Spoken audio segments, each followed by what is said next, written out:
और उसमें भी अलग अलग जातियों में अलग अलग धर्म को मानने वाले लोगों के द्वारा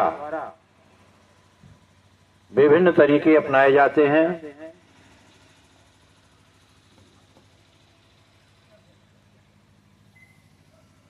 सबसे पहले आदमी की मृत्यु के बाद हमारे नजदीकी लोग इकट्ठा होते हैं। जो जितना नजदीकी होता है, चाहे वो मित्र की श्रेणी में हो या रिश्तेदार की श्रेणी में हो। रिश्तेदार लोग तो कुछ देर पहुंचते हैं, बाद में पहुंचते हैं।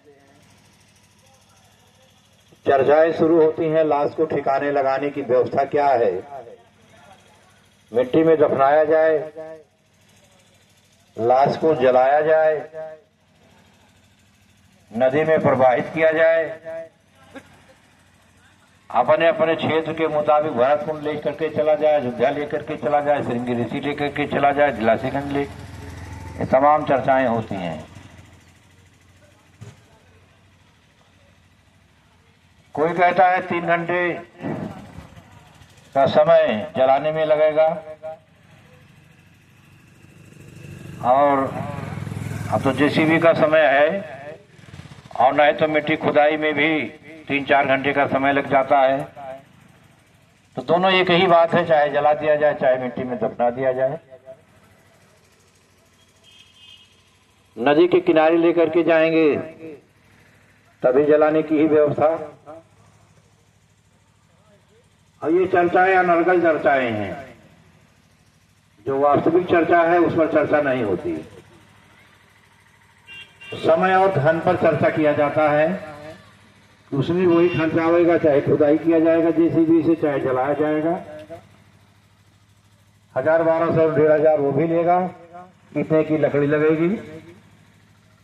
लेकिन समाज में हितकारी क्या है, समाज से लाभ क्या है, वो जलाने में लाभ है या मिट्टी में दफनाने में लाभ है, चर्चा इस पर होना चाहिए। और ये कोई अर्थ वहां नहीं रहता है। जो भी सलाहकार होते हैं इस पर कभी चर्चा नहीं करते हैं। लाश नदी के किनारे लेकर के जाते हैं या जलाने में गांव के पास उचित स्थान पर जलाने की प्रक्रिया अपनाते हैं।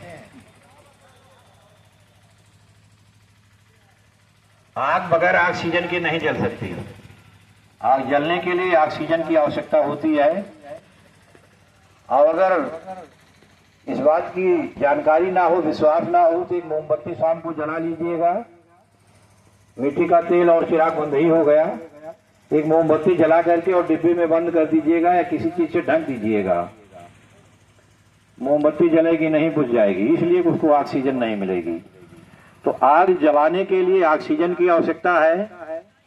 और हम जिंदा हैं तो किस चीज से? ऑक्सीजन से जिंदा हैं। जीवन जीने के लिए ऑक्सीजन की आवश्यकता है। तो हम नुकसान किस चीज का कर रहे हैं? ऑक्सीजन का नुकसान कर रहे हैं। और बदले में दे क्या रहे हैं? जो हमको मृत्यु की तरफ ले जाता है, कार्बन डाइऑक्साइड। विचार इस पर होना चाहिए। अगर मिट्टी में दफना दिया जाए तो ना तो बदबू आवेगी, न किसी प्रकार का ऑक्सीजन का क्षरण, न कार्बन डाइऑक्साइड का उत्सर्जन। चर्चाएं इस पर होना चाहिए। और ठीक इसी तरीके से नदी में प्रवाहित करना, नदी के किनारे ले जाकर के दिन भर का आकाश करना, सारे लोगों को पीछे पीछे दौड़ाना और इस परंपरा का निर्वहन, ये सबसे बड़ा समाज के लिए, मानव जीवन के लिए एक घातक है। इसी तरीके से जलाने और मिट्टी में दफनाने, नदी के किनारे ले जाने और पास पड़ोस में खेत में या बाग बगीचे या शमशान स्थल पर मिट्टी को दफना देने में तमाम अंतराल हैं। तो साथियों, इसी के बाद मृतभोज, तेरहवीं को लोग बड़ा गंदा खाना समझते हैं। तेरहवीं पाप का खाना है। लेकिन पाप का खाना जिसे आज हम कह रहे हैं 13वीं, जिसे गड़बड़ खाना मान रहे हैं, 13 जो परंपरा चली रही थी तेरा ब्राह्मण को पहले खिला दो